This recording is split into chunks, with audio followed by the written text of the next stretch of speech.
What do I carry in here?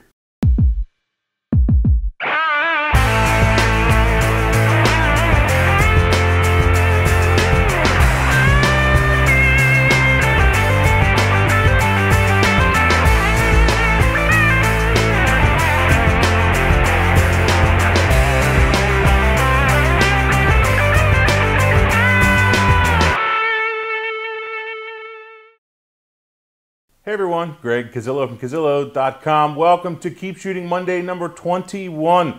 And today is Memorial Day here in the United States, so happy Memorial Day. More on that in a bit. Tell you what it is if you're outside of the US and remind you about what it is if you're here in the United States.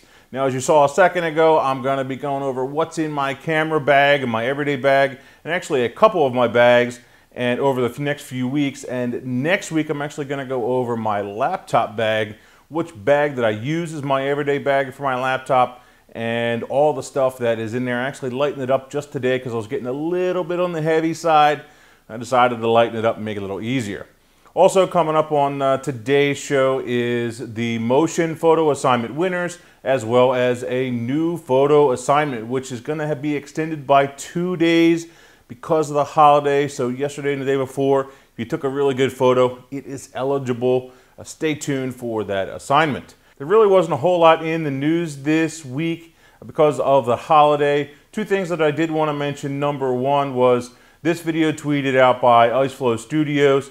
Excellent video showing the difference between vibrance and saturation, mainly in Photoshop, which is where this channel excels.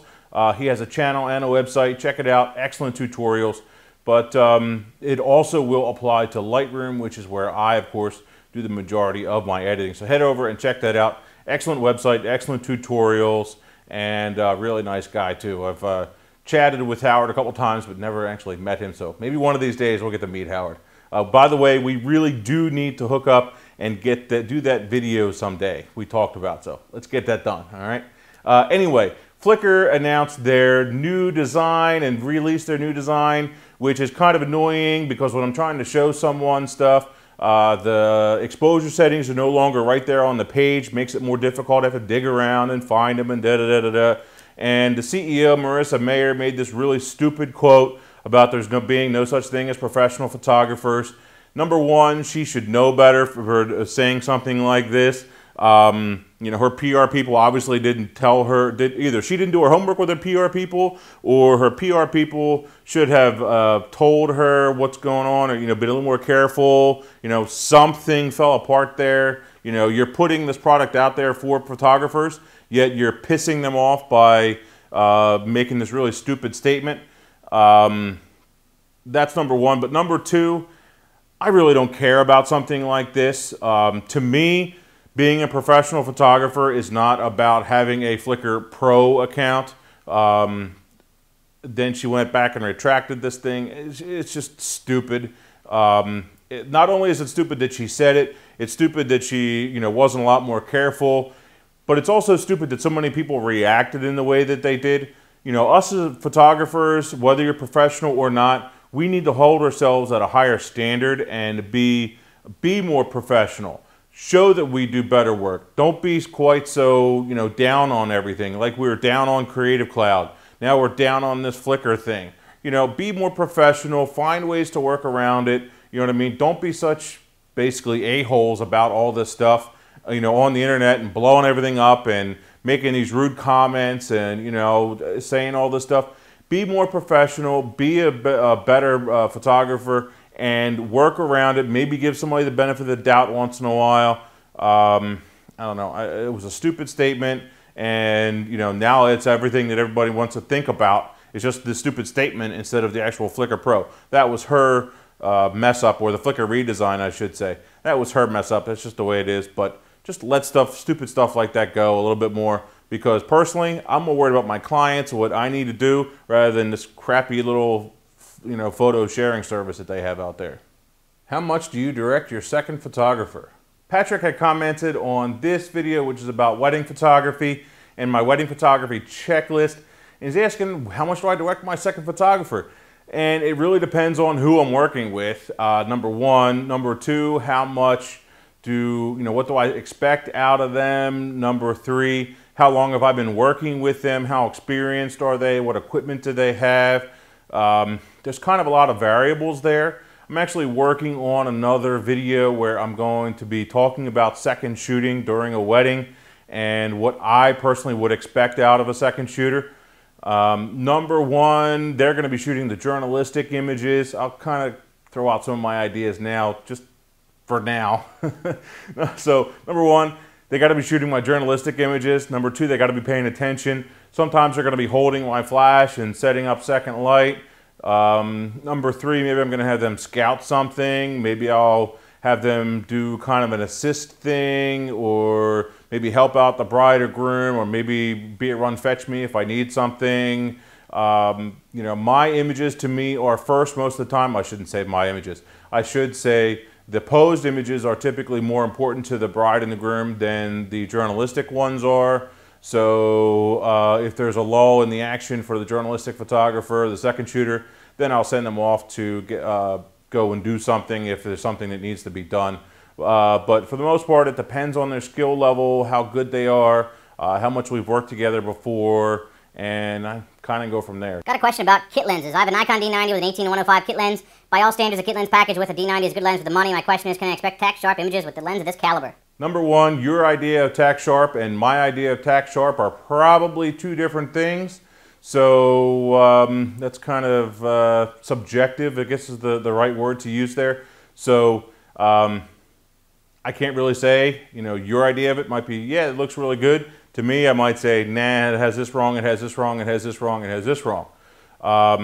Yeah, you probably can get nice sharp images with it as long as you're focused well, but then it's going to have its limitations. So say maybe it has a slow focus speed when I'm shooting sports, or a little kid that's running around. Maybe it's missing focus on a lot of shots. Maybe, an 18-105, I think you said it was. It probably has an f5.6 aperture, maybe 6.3 when you zoom in, depending upon which one it is. I forget what that lens is. It doesn't matter. That's 2.5 stops darker than what I expect out of a 2.8 lens. So that's obviously an issue. That means your ISO has to be 2.5 stops higher. That means that you're going to have more noise and more grain and not as much color and contrast. So all of those things come into play when you have a lower quality lens in that. So just know what you're buying, understand its limitations and how to get around them. And the best way to do that is to understand your exposure 100%, your ISO, your aperture, and your shutter speed. Know them 110% inside and out, so that you know your exposure forward and backwards, using manual all the time.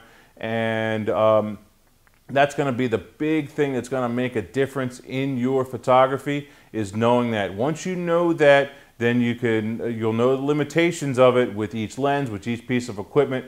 That is the number 1 thing you have got to study and got to understand. Greg, how do you get the client the photos? Do you do on-site printing or print them on a website? Richard commented on this video, which is about event photography. I'm about to shoot that event again for, I think, the 4th year in a row, maybe, something like that. And I'm actually, this year, I've started printing on site. So in the past, I've only displayed the images on one of my websites and then put them up for sale. But this year, I'm going to try something different.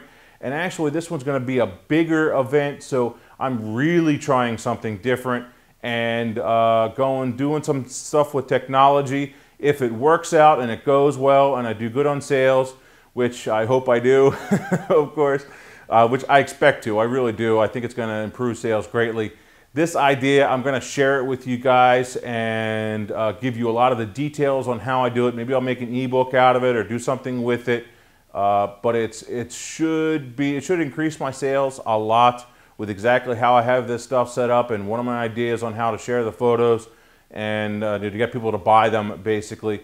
And so, yeah, I'll put that information out there. But in the past, I'd only ever put them up on a website for sale, and then I ordered them one by one. But as of this year, I started printing on site and printing in-house for my events with my Epson 2200 and 7800 printers.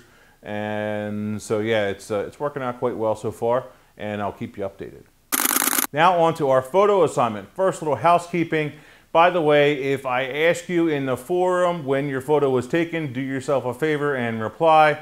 Otherwise, your photo won't get chosen. I've done this over the last couple of months, and people never reply telling me when their photo was taken. And so since they don't reply, most likely it was taken a long time ago and they just now posted it. And so I'm not going to reply. Basically, I'm taking your word for it anyway. But if you don't take the time to reply, I'm not going to take the time to feature your photo. And there were some pretty good ones over the last few months that I would have put up there, but they never replied to me and said, hey, it was taken this, that, the other thing on a certain date. If if it's not up on Flickr, another image hosting service that tells me the actual date, or I can't find the info there, sorry. So anyway, new assignment this week is well, let me back up. Today is actually Memorial Day, and here in the United States, Memorial Day has us remembering the armed forces, those in the armed forces that gave their lives to keep our freedom here in the United States. So if served in any of the wars or anything like that, basically anyone who has passed away that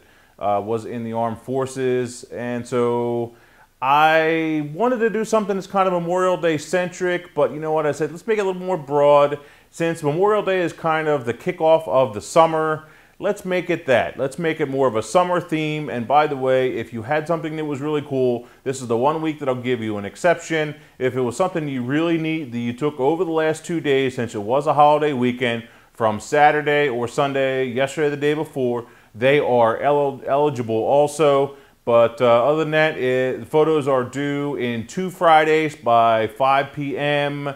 Posted to the forum. Head over to Cazillo.com/forum. And that is where the info will be posted for the next one, and all the rules are, all that good stuff. I ended up choosing 2 photos from the motion photo assignment as my favorites. Number 2 was from Parker.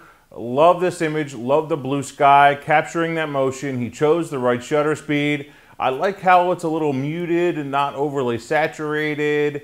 And he has really good composition here. Excellent image, absolutely love it. The other one was from Jeremy, and I chose this one as number 1, not because it's necessarily a better photo. I think the 2 of them are actually equal, but because this is the more difficult of the 2 images to capture.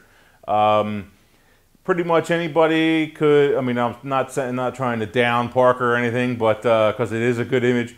But this is much more difficult to be at the right time of day, and you know, the water drops and the this and the that. I think there's water in there, maybe not. Anyway, this is definitely a more difficult image to capture, and a lot more timing and a lot more patience in order to capture it. That's why I chose it as number 1. Both of them are excellent. Thanks guys for posting. Definitely appreciate it. Last segment for today is about my camera bag and what's in my bag. So let's make this short and sweet and go over it. Number 1, this is a Think Tank Retrospective 30 bag. Love it, love it, love it, love it. I have a couple of extra little bags on the sides here. These are also both Think Tank. This is the flash one, lightning fast one for my flash. And I don't know the name of this one, but it doesn't matter. Just a little side bag, which makes it a little easier for me to put extra stuff in there. And actually, they're kind of modular for me. I can kind of switch them back and forth with different equipment, and it works out well for me. So number 1, extra battery, extra battery, yeah. It's always extra batteries, but extra body, it's right there.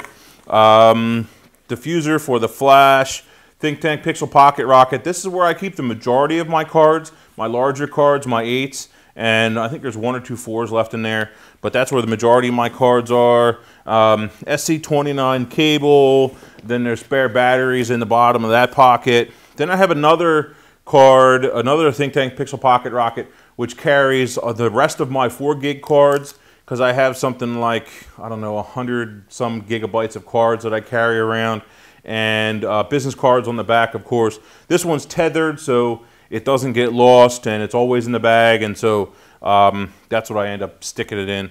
I have my 70-200, 24-70, 14-24 lenses. Actually, I'm shooting right now with the D3S and the 70-200. That's why it's not in the bag, but these are here. What else is in here? 51.4. I will carry it around once in a while just to throw it in, and it's good to have in here if I'm in a lower light situation. And let's see, spare batteries for my cameras, pen, marker, gotta have those. GPS unit, once in a while I'll use it when I'm out having fun taking my other fun photos. So I do once in a while just take photos for fun rather than just working. Absolutely have to have a lens cloth. Got that. That's really one of the really nice Nikon ones, which is cool. What else is in here? Spare back cap, case, or one of the caps for the battery. What else is in here? Let's see, front cap, the little fastener things. I have a bunch of spares of those for my Black Rapid RS7, and business cards, gotta have those all the time. And then back here is my RS7, which I always carry around. And this is a plate for a different strap that I'm testing out right now, and I'm gonna talk more about that soon. And somewhere in here, I thought it was, I'm not sure, I don't find it right now. By the way, this is the protective bag for the Retrospective 30, I carry it. Somewhere in here, I thought I had this little adapter, which is a little HDMI adapter, dude, for the cameras, but now, of course, there it is. There it is. Little HDMI adapter thing, which is the mini HDMI to full HDMI. I throw it in this bag since this is the only place that I use it. The actual cable and stuff I throw in with another bag, but since this is the place where it belongs and with the equipment that I carry it with, that's what's in there. Next week I'm going to be talking about my laptop bag, what all's in there, and so we'll go over that then. Greg Cazillo, Cazillo.com. Thanks guys. Keep shooting. See you.